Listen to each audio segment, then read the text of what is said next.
ఇది first order. ఇది ప్రతిసారి ఇది ఫస్ట్ ఆర్డర్, ఇది సెకండ్ ఆర్డర్, ఇది థర్డ్ ఆర్డర్ అని నేను చెప్పాను. ఎందుకంటే మెయిన్ ఏంటంటే ఇలా ఎర్నింగ్స్ ఎంత వచ్చినాయి, ఎంత సంపాదించినాం అనేది లాస్ట్ వరకు చూడాలి. అంతేగాని ఇది ఫస్ట్ది, ఇది సెకండ్, ఇది థర్డ్ అని ఒకటో తరగతి పిల్లలాగా ఓన్లీ డెలివరీ జాబ్, బైక్ ట్యాక్సీలలో ఉండే విషయాలే మాట్లాడుకుందాము. ఇది కూడా పాత అపార్ట్మెంట్, లిఫ్ట్ సరిగా పనిచేస్తలేదు. కస్టమర్ తీసుకుని దన్న తలపేసుకుంది. అసలు పేరుడితో కూడా పేరు ఎత్తలేదు. అలా ఇంటి నెంబర్ లేదు. ఎట్లా నెయ్యాలా ఏమో. కొంతమందికి ఇంటి దాకా వస్తుందని కూడా ఆలోచించరు, ఏదో రెస్పెక్ట్ లేకుండా ఉంటారు. ఈరోజు పడ్డా ఫస్ట్ క్యాష్ ఆన్ డెలివరీ. కస్టమర్ల గురించి ఏం చెప్తాం, ఒక్కరొక తీరు ఉంటారు, చెప్పలేము అవన్నీ. 10th order. ఇది ఆర్డర్స్ మధ్యలో కాబట్టి చూపిస్తున్నా. నాకు చూపించిన ఇష్టమే లేదు కానీ అయితే ఇంట్లో ఎంత వస్తుంది, ఎంత పోతుంది అనేది కూడా ఒక వీడియో చేసి పెట్టిన. నాకైతే 45% పెట్టుబడే పోయింది. అంటే బండికి కానీ, బండి పెట్రోల్కి కానీ, సర్వీసింగ్ కానీ 45% పోయింది. ఎక్కువ సీసీ బండ్లు అంటే చాలా కష్టం. నేను వీడియోలో కూడా చెప్పిన మీకు, అలా క్లారిటీగా చెప్పిన. ఎక్కువ సీసీ బండ్లకి ఎంత అవుతుంది, తక్కువ సీసీ బండ్లకి ఎంత అవుతుంది పెట్టుబడి అని చెప్పేసి. పెట్టుబడి అని ఎందుకంటున్నా అంటే మనకు ఇది కంటికి కనిపించింది. అందరూ అంటారు 40,000 50,000 సంపాదించవచ్చు అంటారు, కానీ ఇక్కడ ఎంత పోతుందో అనేది మీరు ఒక 2 వారాలు చేస్తే మీకు ఎంత వస్తుంది, ఎంత పోతుంది అనేది అర్థమైపోతుంది.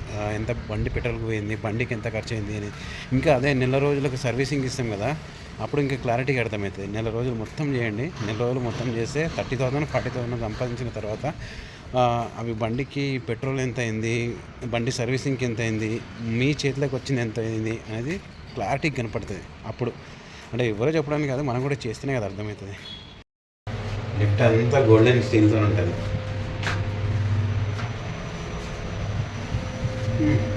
ఏమో ఇప్పటికైతే 15 అయినాయి.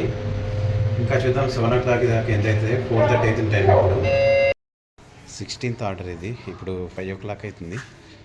మార్నింగ్ 6:30 నుంచి ఇప్పటిదాకా 5 o'clock దాకా 16 ఆర్డర్స్ అయినాయి.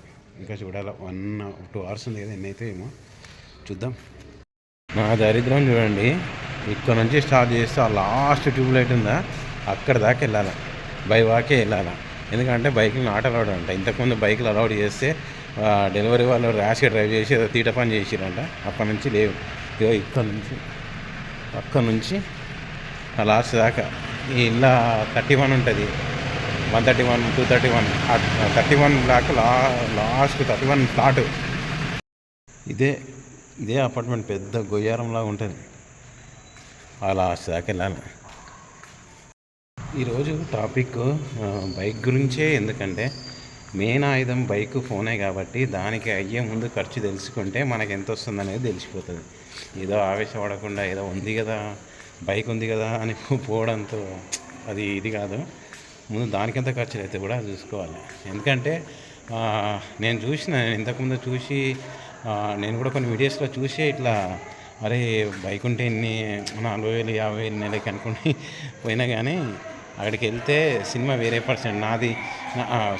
పరిస్థితి. నాది 220cc కాబట్టి నేను సగం డబ్బులు బైక్కి పోతాయి. మిగతా 100cc బైక్ ఉన్న వాళ్ళకి 30% కంపల్సరీ పోతుంది. నేను అన్నీ క్యారీ చేసిన.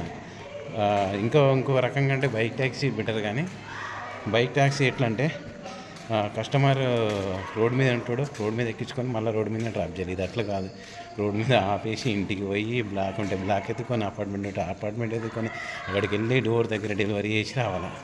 దానికి ఉన్న తేడాది. అయితే ఈరోజు ఎర్నింగ్స్ చూసుకుంటే ఎర్నింగ్ అవర్స్ వచ్చేసి 76,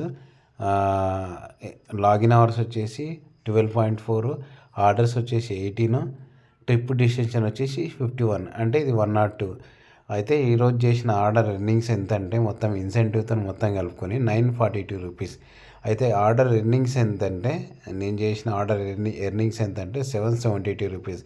ఇది ఇన్సెంటివ్, అది ఆఫర్స్ ఉన్నది. ఇన్సెంటివ్ వచ్చి 150 అండ్ కస్టమర్ టిప్ వచ్చి 20 రూపీస్. ఈ 120 రూపీస్ ప్లస్ 150 రూపీస్ రెండు ఈ 772లో కలిపితే 942 రూపీస్. ఈరోజు చేసింది మొత్తం 942 రూపీస్.